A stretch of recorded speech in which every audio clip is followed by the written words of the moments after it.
What is up, Coastal and Georgia events team? I wanted to come to you guys today to give a message about how to think bigger about your opportunities, selling business gifts at events, and how to do it at traditional events, not industry events, not big, business gift events, but just your everyday, normal, fairs, farmers markets, home shows, outdoor events, just your everyday event. How do you sell more business gifts? If you don't know you already, my name is Philip Tice. Been with Cutco for 10 years now. And for the last 3.5 years, I have been selling business gifts. And last year, I sold 170, $180,000 worth of gifts. And this year, I think I might have just passed 100K for the year or right at it. And the goal is to get over 300K for the year in business gifts. Wanted to share, a quick story about the last 4 days, actually. On September 26th, as we started the Tulsa State Fair. And so I've been working that the last 4 days, Thursday through Sunday. I'm actually off today. But I so far have sold 30K the first weekend of the Tulsa State Fair. And of that 30K, $18,000 of it is actually gifting.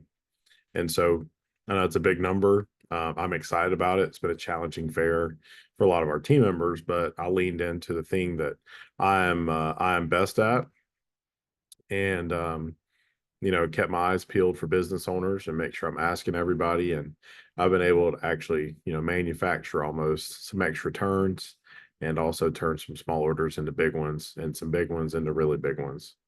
And so that's been a great thing for me the last 4 days. I've actually got 8 business gift orders so far the last 4 days. And so on the 8, I've sold 18 grand.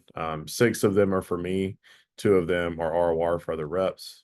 But all in all, I think I've sold 15 grand for myself and about another 3K for other people.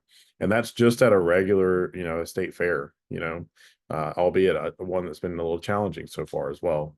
So if I didn't have business gifts, I don't know where my fair would be.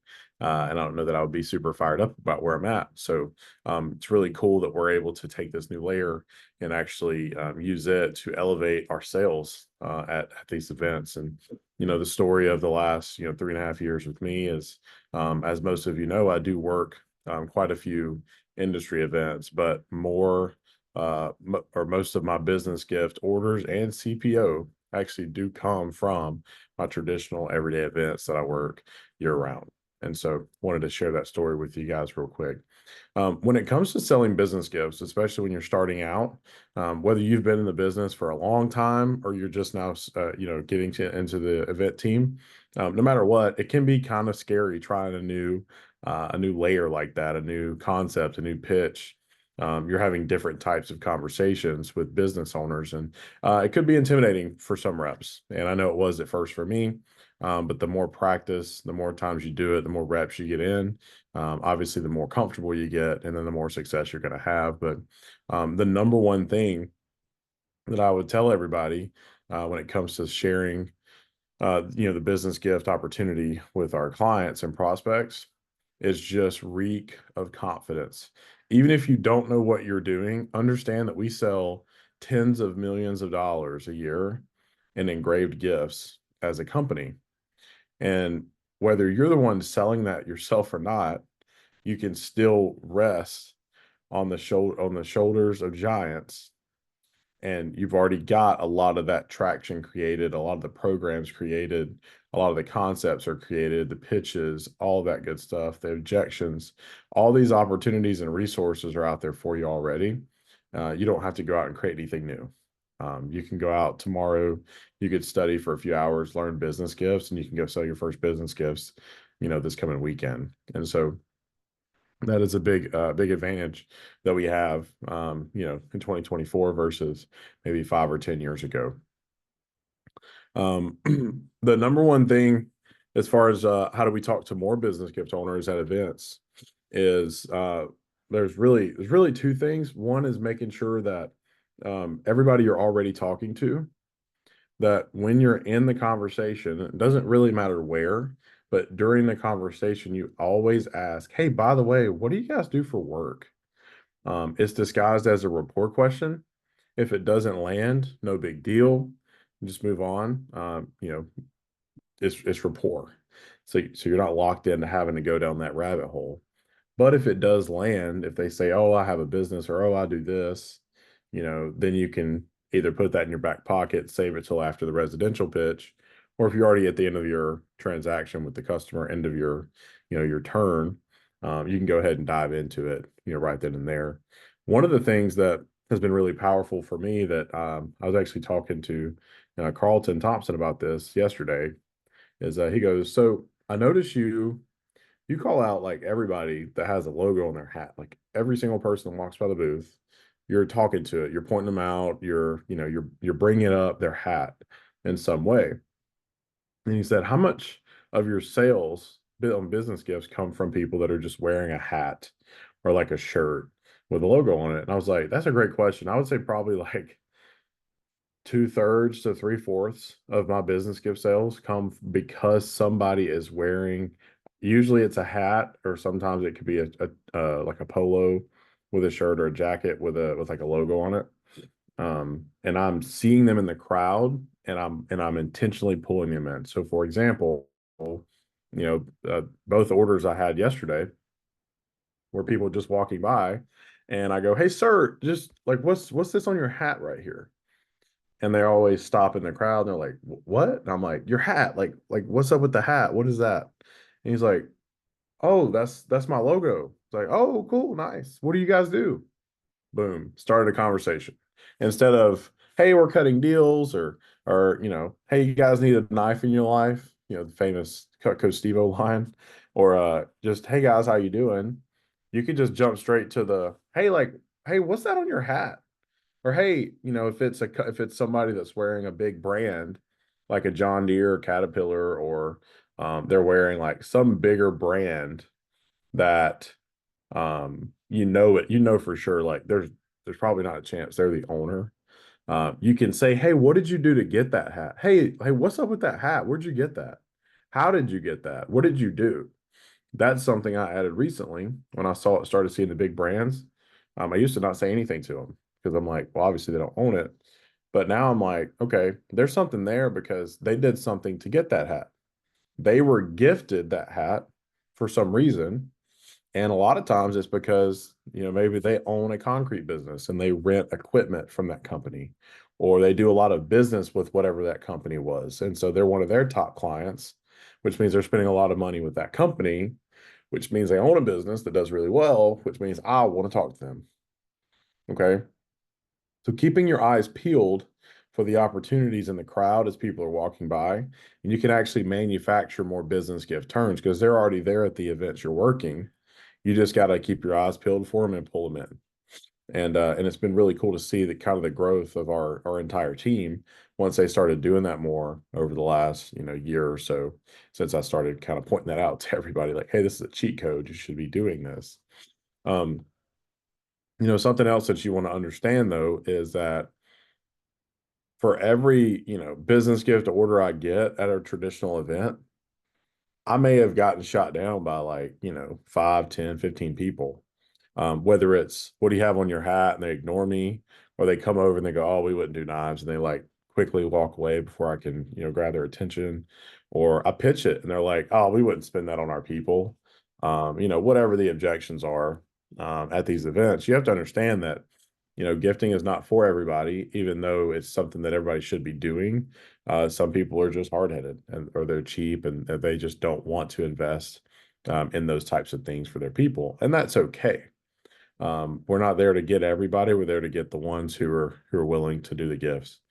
And so just understanding that you're going to also build a callus as you talk to more people and you get turned down and you get told no and you get objections. Don't get discouraged and stop doing it. Okay. The biggest orders that you have are never the first, one or two people you talk to about business gifts in the day or in the week or in the event or whatever. It may come later in the event, but you've been flexing that muscle, you've been building that callus. That way, by the time you do it the 15th time, you finally hit somebody who's like, "Actually, we do gifts. This is a great idea. show me pricing. Or we don't do gifts, we should be doing gifts. I've been thinking about it, I've just never done it. Boom, you've got that opportunity. And business gifts almost always are a 1K plus package. I had a 5K order yesterday for business gifts. I also had I think I had like a $2,500 order for business gifts. I've had a couple of 3K orders this week for business gifts. And so it's like it could be as little as selling a homemaker and as big as selling an ultimate or even a kitchen, right? And so it is something that's worth your time to at least pay attention to and ask, even if you're not really good at it, making sure you're starting to build that muscle. Ask every person you talk to, what do they do for work? And make sure you're keeping your eyes peeled for the people that have the logos on their hat or maybe on their shirt or jacket or whatever the case may be. Um, Move on to the next thing is um, for beginners in the business gift program, people who are pitching it, but you're not really that confident in it yet, fake your confidence and also be humble and understand that you don't probably know all the nuances, all the verbiage, all the, all the things that may go along with selling business gifts to a particular person or industry or type of company. And that's okay. So something I did early on, and I still do when I run into people, what something I still do when I run into people that are in a new industry. Like I just sold to somebody that's in the audio video industry, a couple days ago. And I just flat out asked him, after we're talking about gifts, I go, hey, like, I'm not familiar with your industry. Who would you give gifts to? Like, who would that even make sense for? And he's like, that's a good question. I would probably give them to XYZ. And I go, and what would be your goal in giving gifts? Is it just you want to show appreciation? Are you trying to get, you're trying to build loyalty? You're trying to build a brand? Is it for retention, or referrals? What is your goal in giving the gifts? Like, what do you think you could get out of it? And he listed off, 2 or 3 things. And I'm like, okay, cool. So now for the audio video industry, I've got a couple things that I put in my notes that next time I talk to somebody in that industry, I've got an inside look at exactly why they should get gifts and who they should give them to. And as you continue to learn and talk to people over time, you will start to know all the things you need to know to go ahead and pitch it from the top. But in the meantime, just ask them. Nobody knows more about their company and their industry than them. And all we can do is ask the questions and get the answers we want. And all of a sudden, now we look like a pro, right? And we're partnering with them. We're getting them some business gifts.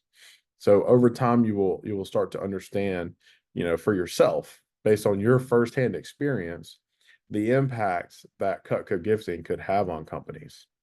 And so I want you guys to, I'm kind of leave you with this. Make sure, number one, that you start studying materials. Okay.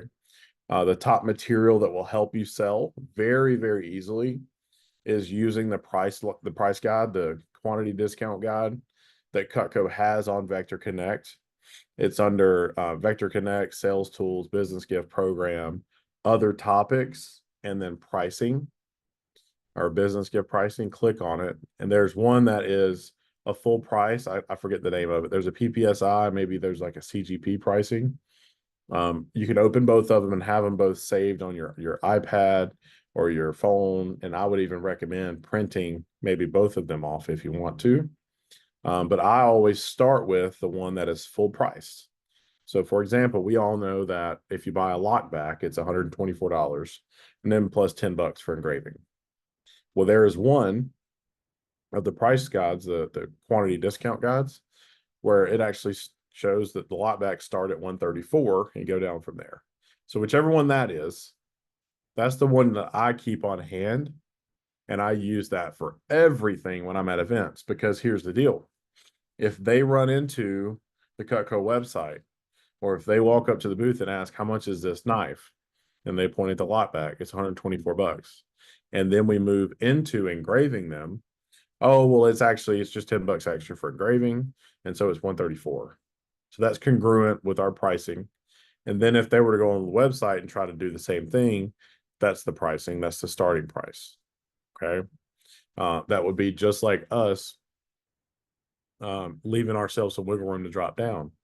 And so yesterday when I sold, a few gifts, I think we were looking at, I think it might have been lockbacks or spreaders or Santokus, something like that. I was Santokus, and I showed them that at the first price point was basically a full price Santoku plus $10, right? So like the full price, no discount, no deal, no nothing. And I go, hey, just so you guys know, since we're at this event and it's one of the best events we do in the area, or it's the biggest event, or whatever the reason is, you actually wouldn't pay this price at this event. If this is something you'd be open to looking at, and you go ahead and get the order started here at the event, what I would be willing to do for you guys, just to reward you for buying at the event, since you're buying from me, I'm actually a gifting professional with Cutco, so I have access to better pricing for you. And so if you get it here, I would be willing to bump you up to blank price point. And so there's that 10, 25, 50, 100, so on and so forth, right? So what I usually do at events is I'll bump you up 2 or potentially 3 price points based on where they're at. In the dance back and forth, are they like about to just get it? Or are they like, I need to do something really cool for them? So I may bump them up 2 or 3, depending on what I need to do.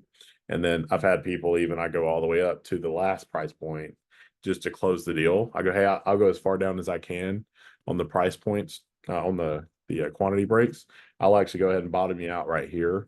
And even if I do that, it is a deal, but it still controls the environment and it keeps it from being a runaway deal. Versus I've seen some reps butcher it and they treat it like a residential thing, and they do, buy 3 get 1 free on their gifts at the booth to get them closed, versus just using the price guide to go from there. Not that you can't do buy 3 get 1 free, not that you shouldn't, but if you do, it should be a last resort, and you should set the expectation that, hey, we can't do this every time, but to get you started on the program, I'm open to doing that, is a one-time thing just to get you onboarded, right? So that's something right there that, would help you a lot. So have your materials ready, mainly being that specific thing is having the price list somewhere with the quantity discounts, because that'll help you in the dance back and forth with the customer and getting something locked in. The next thing is making sure you're asking every single person, no matter what do you do for work, and keeping your eyes peeled for all of the logos that are walking around you. And then the third thing is obviously doing the pitch, but understanding that you're not going to be perfect, and the people that you're talking to have the answers that you want, and so does your team around you. And so as you guys are working through selling business gifts, make sure you're bouncing those ideas off of each other. Every time you have an interaction, share it with each other. Learn what industries need, what companies need, what they do, what are the things they're saying. It's like when you're new and you sell a homemaker and you're like, oh my gosh, they bought it and here's why they bought it, and here's the deal I did to get it closed. Say the same things to each other and share, and let's get that group mentality to where we can all learn a lot faster on our local team there in Coastal in Georgia. And eventually you guys will be popping off business gifts like it's nobody's business. Right now I'm averaging 2 gifts a day, 2 gift orders a day at this fair that I'm working. And it's going to add a huge layer of CPO to my event, and potentially help me have my best fair ever. So I hope this helps. I think you guys are going to start to notice that business gifts, they not only are they an amazing opportunity and an extra layer that could be a 1K all the way up to a 10K or bigger package for your events that you're working, but also it's not as intimidating as it may seem. It's actually really easy once you get the hang of it, and I think it's the future of the company. So if you guys need anything or have any questions, since I'm not live there, feel free to send them to Matt, and then Matt, I'm happy to answer any questions that the team may have. I can send them back to you or post them in y'all's group, or however that needs to go. But I hope you guys have a great fall, and I'm excited to see the business gifts, CPO, and orders, and an improvement that are coming from the Coastal and Georgia events team. And like I said, I'm happy to help you guys along the way and give any messages or any feedback however I can, as we all keep growing this thing. So hope you guys have a great meeting, and I appreciate you guys letting me give some time to you.